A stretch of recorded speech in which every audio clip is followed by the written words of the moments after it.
सत्यपाल मलिक पर 300 करोड़ रिश्वत लेने का आरोप है। किरू हाइड्रो प्रोजेक्ट की फाइल पास करने के दौरान हुआ फर्जीवाड़ा। छापेमारी के बाद सत्यपाल मलिक ने किया ट्वीट, लिखा मुझे बेवजह किया जा रहा है परेशान, मैं छापों से घबराऊंगा नहीं। ईडी ने केजरीवाल पर फिर सम्मन जारी किया है। पूछताछ के लिए 26 फरवरी को बुलाया है। अब तक एक बार भी पेश नहीं हुए केजरीवाल। दिल्ली शराब नीति मामले में सीबीआई ने दर्ज की करीब 164 के बयान के आधार पर के कविता को किया गया तलब। सीबीआई भी अरविंद केजरीवाल को भेज सकती है समन। बीजेपी प्रवक्ता शहजाद पूनावाला ने केजरीवाल पर साधा निशाना, कहा जांच में सहयोग नहीं कर रहे हैं केजरीवाल, शराब घोटाले को लेकर जवाब तो देना ही पड़ेगा। आज जब ईडी समन भेजती है तो इस्तीफा तो दूर की बात, भ्रष्टाचारियों को कट्टर ईमानदार बताते हैं और जांच में सहयोग देने से, जांच में शामिल होने से कतराते हैं।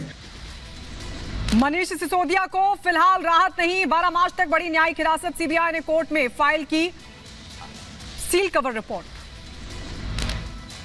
गुजरात दौरे पर पीएम मोदी अहमदाबाद में गुजरात सहकारी दूध विपणन महासंघ की स्वर्ण जयंती में शामिल हुए पीएम, कई करोड़ों की परियोजनाओं का उद्घाटन किया।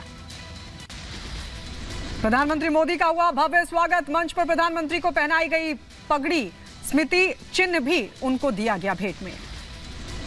नरेंद्र मोदी स्टेडियम में भारी संख्या में जुटे लोग। पीएम मोदी ने सभी का अभिनंदन किया। पीएम के साथ गुजरात के मुख्यमंत्री भूपेंद्र पटेल भी मौजूद रहे।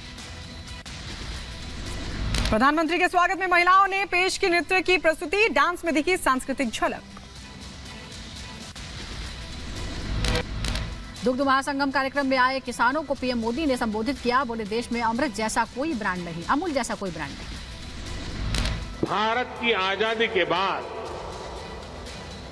देश में बहुत से ब्रांड बने, लेकिन अमूल जैसा कोई नहीं। प्रधानमंत्री मोदी ने अपने संबोधन में बताया, भारत में डेयरी सेक्टर 6% की दर से बढ़ रहा है आगे, देश को मिलेगा इसका फायदा। डेयरी सेक्टर सिर्फ 2% की दर से आगे बढ़ रहा है, जबकि भारत में डेयरी सेक्टर 6% की दर से आगे बढ़ रहा है।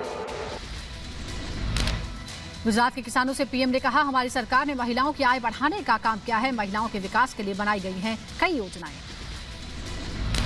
संदेशखाली मामले में दूसरी एफआईआर हुई दर्ज। गैंगरेप के आरोपों को लेकर दर्ज हुआ एक केस। एफआईआर में शिबू हाजरा समेत 3 आरोपियों के नाम शामिल।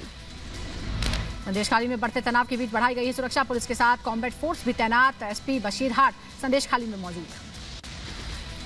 संदेशखाली पहुंची एसटी आयोग की टीम, पीड़ित महिलाओं से मिली एसटी आयोग की टीम। आयोग ने डीजीपी से मांगी पूरे मामले की रिपोर्ट।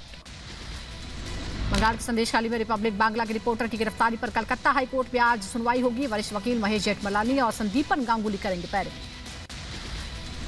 संदेशखाली थाने से गिरफ्तार रिपब्लिक बांग्ला के रिपोर्टर संतू पान को आधी रात ममता की पुलिस ने दूसरी जगह पर किया शिफ्ट। संतू ने पुलिस रिमांड में टॉर्चर का लगाया आरोप।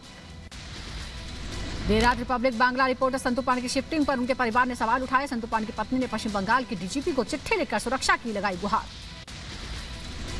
संदेशखाली मामले में प्रशासन ने तेज किया एक्शन। घटना पर बोले पश्चिम बंगाल के डीजीपी राजीव कुमार, कहा कानून हाथ में लेने वालों के खिलाफ होगी सख्त कार्रवाई।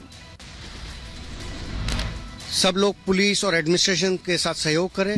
हम उनकी सारी जो उनके अभियोग हैं सबको सुनेंगे और जिन्होंने आईन तोड़ा है, जिन्होंने कानून को अपने हाथ में लिया, उनके विरुद्ध व्यवस्था होगी। ममता सरकार के खिलाफ बीजेपी ने जारी की डॉक्यूमेंट्री। संदेशखाली में महिलाओं के खिलाफ कथित अत्याचार पर है ये डॉक्यूमेंट्री। संदेशखाली घटना को लेकर बीजेपी नेता कैलाश विजयवर्गीय ने ममता सरकार पर साधा निशाना। बंगाल में की राष्ट्रपति शासन लगाने की मांग, घटना को बताया शर्मनाक। वहाँ तो राष्ट्रपति शासन लगना ही चाहिए। हम प्रजातंत्र पर विश्वास करते हैं, हम डेमोक्रेसी पर विश्वास करते हैं, पर वहाँ डेमोक्रेसी नहीं है कि वहाँ पर अब तो राष्ट्रपति शासन लगना चाहिए। मुंबई में बीजेपी अध्यक्ष जेपी नड्डा ने सभा को संबोधित किया। कहा, हम एक भारत श्रेष्ठ भारत की भावना को आगे बढ़ाएंगे। हम सब लोग मिलकर के एक भारत श्रेष्ठ भारत इसको आगे बढ़ाएंगे। और जो प्रधानमंत्री मोदी जी ने हमारे को जो लक्ष्य दिया है, वह लक्ष्य एक विकसित भारत बनाने का, उसका संकल्प को हम पूरा करने में पूरा योगदान देंगे। यूपी में समाजवादी पार्टी और कांग्रेस के एक होने पर बोले डिप्टी सीएम केशव प्रसाद मौर्य, कहा सपा बसपा कांग्रेस सब एक हो जाएं, बीजेपी को नहीं पड़ता फर्क। बड़े अच्छे वोटों से विजयी होने जा रहे हैं और हमारे पास वोट है, सपा हो बसपा हो कांग्रेस हो, इन सब में भगदड़ मची हुई है। सब भाजपा में ही आना चाहते हैं और भाजपा के प्रत्याशियों को वोट भी देने के लिए तैयार हुए हैं। ओपी राजभर ने सीएम योगी से मुलाकात की। 5 विधायकों के साथ सीएम से मिले ओपी राजभर। मुलाकात की तस्वीरें सामने आई। स्वामी प्रसाद मौर्य दिल्ली के तालकटोरा स्टेडियम में आज करेंगे अपनी नई पार्टी का ऐलान। स्वामी प्रसाद मौर्य के साथ यूपी के कई नेताओं की कार्यक्रम में शामिल होने की भी खबर। दिल्ली के मुख्यमंत्री अरविंद केजरीवाल ने बुलाई सर्वदलीय बैठक। मीटिंग में बढ़े हुए पानी के बिल को लेकर मंथन। आज शाम 4 बजे होगी बैठक। अखिलेश यादव ने पुलिस भर्ती परीक्षा पर उठाए सवाल, कहा डबल इंजन की सरकार में हो रहा पेपर लीक, नाकाम हो रही सरकार। सरकार में जो भी अभी तक परीक्षा हुई है सब में पेपर लीक हुए हैं, तो आप कैसे उम्मीद कर सकते हो कि नौजवानों के सपने पूरे होंगे। एक तो सरकार नौकरी समय पर नहीं निकालती और समय पर अगर नौकरी भी निकलती है तो वो पेपर लीक कर देते हैं। सपा कांग्रेस के गठबंधन पर बोले सपा सांसद एसटी हसन, कहा गठबंधन तो होना ही था, साथ ही बोले सांप्रदायिक ताकतों को हराने वाले हमारे साथ नहीं। देखिए गठबंधन होना ही था। जो लोग सांप्रदायिक ताकतों को हराना चाहते हैं वो गठबंधन में रहें और जो नहीं चाहते हैं वो बाहर चले गए। विदेश मंत्री एस जयशंकर ने की संयुक्त राष्ट्र सुरक्षा परिषद की सुधार की मांग, कहा भारत की बढ़ती हैसियत को लेकर किए जाएं नियमों में बदलाव।